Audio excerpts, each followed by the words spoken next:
Good morning friends, তোমরা সবাই কেমন আছো? আমি তো খুব ভালো আছি। গলার সাউন্ডটা শুনেই বুঝতে পারবে আমি কেমন আছি না আছি। তো সকালবেলা ঘুম থেকে উঠে পড়েছি 6টার সময়। কাজও অলরেডি শুরু হয়ে গেছে। এই দেখো বিছনা তোলা হয়ে গেছে, ঘর ঝাড় দেওয়া কমপ্লিট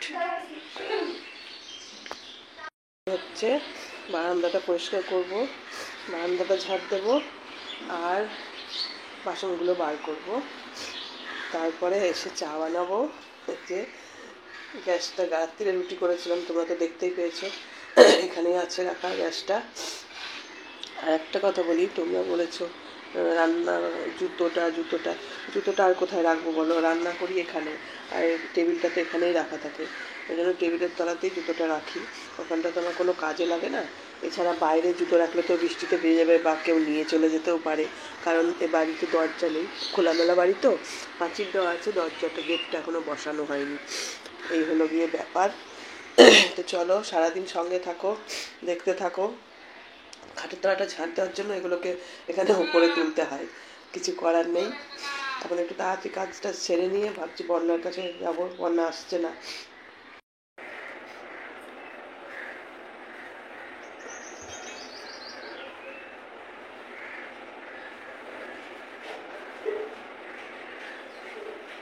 নানান জায়গায় জল পড়ে ভীষণ পরিমাণে চুল উঠছে, প্রচুর চুল ওঠা আমার শুরু হয়ে গেছে। আমার মাঝখানে চুল ওঠা কমেছিল, এত চুল উঠছে।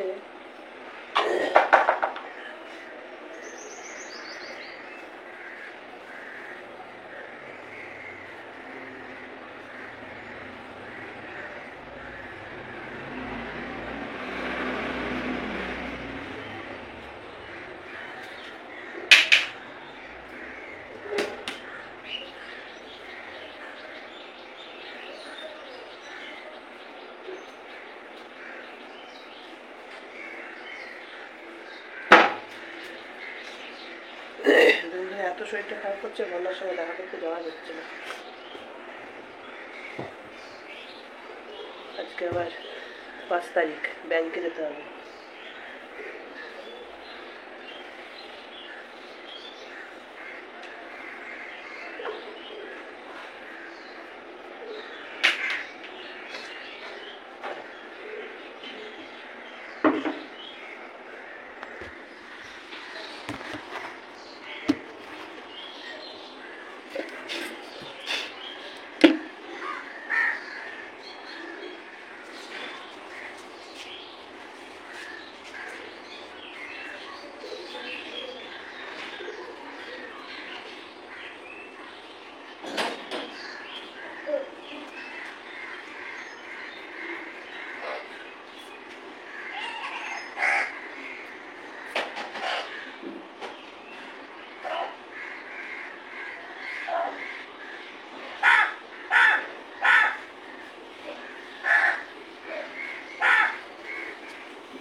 চা রুটি গ্যাসের ওষুধ খেয়ে নিয়েছি, জানি অম্বল হবে। চা দিয়ে রুটি খেলে অম্বল হবে, কিন্তু খেতে তো ভালো লাগে।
হাঁসেদের মজা দেখবে, দেখো ওইটুকু জল তার মধ্যেই স্নান করছে, কি অবস্থা দেখো।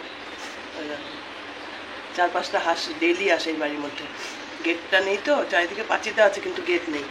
দেখো কি অবস্থা, ওইটুকু জলের মধ্যেই স্নান করছে হাঁসে। কিছুটা সময় পরে আবার ফিরে আসলাম। চলো দেখো, ওই যে ওখানে জল রোদে দিয়েছি, এখানে জল রোদে দিয়েছি স্নান করার জন্য। এমনিতেই জল রোদে দিয়ে স্নান করি আমি, তারপর এখন তো ঠান্ডা লেগেছে আর ওই জল রোদে দিয়ে স্নান করতে হচ্ছে। তো দুটো জল মিশিয়ে নেবো, নিয়ে বাথরুমে নিয়ে যাব। আর দেখো রান্না বান্না না করেও দেখো কত বাসন রয়েছে, কত বাসন ধুয়ে ফেলেছি। না গো বেশি বাসন নেই, ওইভাবে রেখেছি বলে হয়তো অনেকটা লাগছে, তাই না বলো দেখে। তো আমার বাসন ধোয়া হয়ে গেছে, এখন এই যে ঘর মুছবো, ঘর মুছে স্নান করে এসে বেরোবো হচ্ছে রানাঘাটের উদ্দেশ্যে। আর সেটা কেন সেটা তোমরা জানোই, এই হলো ব্যাপার। তো চলো তাড়াতাড়ি করে ঘরটা মুছে স্নানটা করে আসি। এখন বাজে 9:47, বুঝলে। সাজুগুজু করে রেডি হয়ে গেছি, প্রায় রেডি হয়েই গেছিলাম, একদম রেডি হয়ে গেছিলাম। মানে ট্রেনটা ঢুকে গেছে স্টেশনে, দেখলাম ট্রেনটা ঢুকে গেছে, চলেও গেল। কেন যাবো, টিকিট কাটবো, তারপরে তো উঠবো, ওই জন্য রেডি হয়েও ট্রেনটা পেলাম না। দেখেছো তো প্রথমেই বাধা, তাহলে গিয়ে কি খবর হবে কি জানি। তো আবার 1 ঘন্টা পরে ট্রেন, ওই জন্য ঘরেই বসে বসে ফোনটা দেখছি, মানে যে ভিডিওটা পোস্ট করেছি সেগুলো ডিলিট করছি, গ্যালারি খালি করছি আর কি। তো ঘরেই বসে আছি, এই যে চশমা পরেছিলাম, তো এই যে ব্যাগ রেডি করে নিয়েছি, ব্যাগের মধ্যে সব কাগজপত্র, চার্জার, কেননা ঘরে আস্তে আস্তে সন্ধে হয়ে যাবে, ওই জন্য জলের বোতল নিতে হবে। এই হলো ব্যাপার। তো এখন বসে আছি, এখন কটা বাজে, 11:05 হয়ে গেছে মনে হয়, 11:10 হয়ে গেছে। চলো দেখি বন্যা কি করছে, বন্যার বাড়ি থেকে একদম স্টেশনে চলে যাবো, বেরোনো যাক।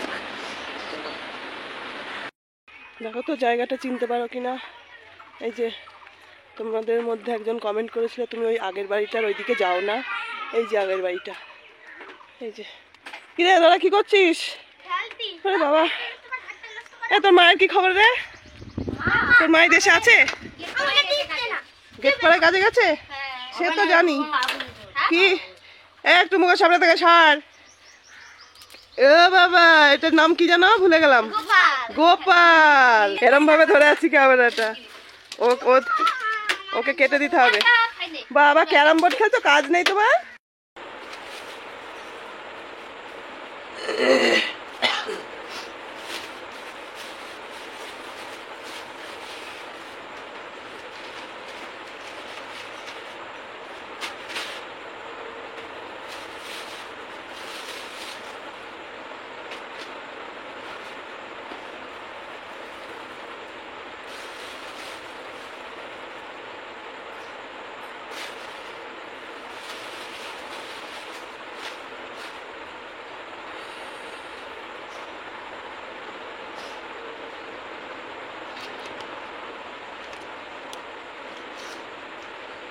দশ মিনিট হলো ঘরে এসেছি। সেই দুপুরে তোমাদের সঙ্গে লাস্ট দেখা হয়েছিল, তারপরে আর কোনো ভিডিও করিনি। অনেক কিছু হয়েছে মাঝখানে, শুধু এইটুকুই বলতে পারি ভালো খবর আছে, এটুকুই বলবো, ভালো খবর আছে। যাই হোক, অনেক রাত ঘরে ফিরলাম, 10টা বাজে। তো আসার সময় রুটি আর স্টেশন থেকে এই যে চপ কিনে নিয়ে এসেছি, টমেটোর চপ খেতে খুব ভালো লাগে। আজকে একটু নতুনত্ব খাবো, চপ দিয়ে রুটি। কারণ তরকা কিনতে গেছিলাম, তরকা বলছে হাফ প্লেট 35 টাকা আর ফুল প্লেট 50 টাকা। তো আমি একা মানুষ, ফুল প্লেট কী করবো নিয়ে, আর হাফ প্লেট 35 টাকা দিয়ে ওই খাওয়ার থেকে এটা হচ্ছে 7 টাকা করে 14 টাকা। এই ভালো হলো, ও কোনো ব্যাপার না। তো খুব খিদে পেয়েছে, স্টেশনে বসে থেকে থেকে একটা ট্রেন ফেল করলাম, মানে একটুর জন্য ট্রেনটা ধরতে পারলাম না। আমার কেমন দুর্ভাগ্য, একই পাড়াতে আমার নাতনিও ছিল, আমিও ছিলাম, অথচ কেউ কারোর সঙ্গে দেখা হলো না। ওই যাদের বাড়িতে বসেছিলাম ওরা কিছুতেই আসতে দেবে না, সে বসে বসে গল্প করতে করতে ট্রেনটা ফেল করেছে। স্টেশনে পৌঁছে গেছি, কিন্তু 5 মিনিটের জন্য, 5 মিনিটের মানে কম, মানে আমি প্ল্যাটফর্মে 6 নম্বরে পা দিয়েছি আর ট্রেনটা ঢুকে পড়লো। এবার দেখা ছেলে হলে দৌড়ে গিয়ে ধরতে পারতো, আমি আর সেই বয়স আছে আমার, আগে হলে দৌড়ে গিয়ে ধরতে পারতাম, এখন এই ডান পায়ের ব্যথা নিয়ে দৌড়াদৌড়ি করতে পারি না। যাই হোক, ওর জন্য রাত হয়ে গেছে। স্টেশনে বসে খুব খিদে পাচ্ছিলো বলে এই যে চিড়ে ভাজাটা, এই চিড়ে ভাজাটা কিনে বসে বসে খাচ্ছিলাম। আর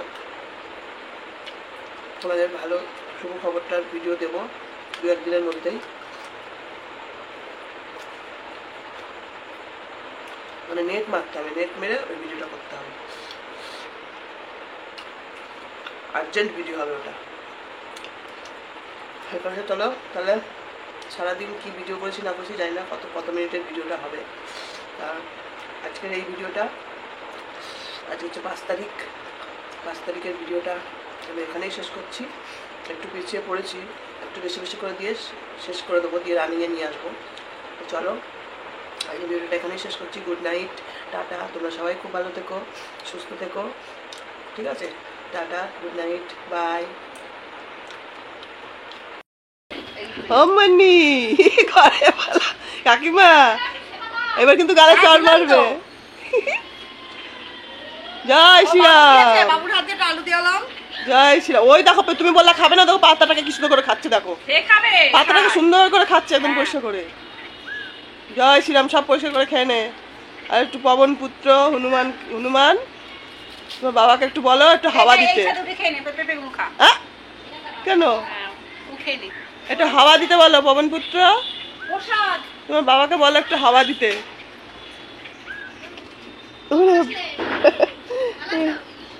এই আর একটা ওইদিকে মনে হয় অনেকগুলো এসছে গো।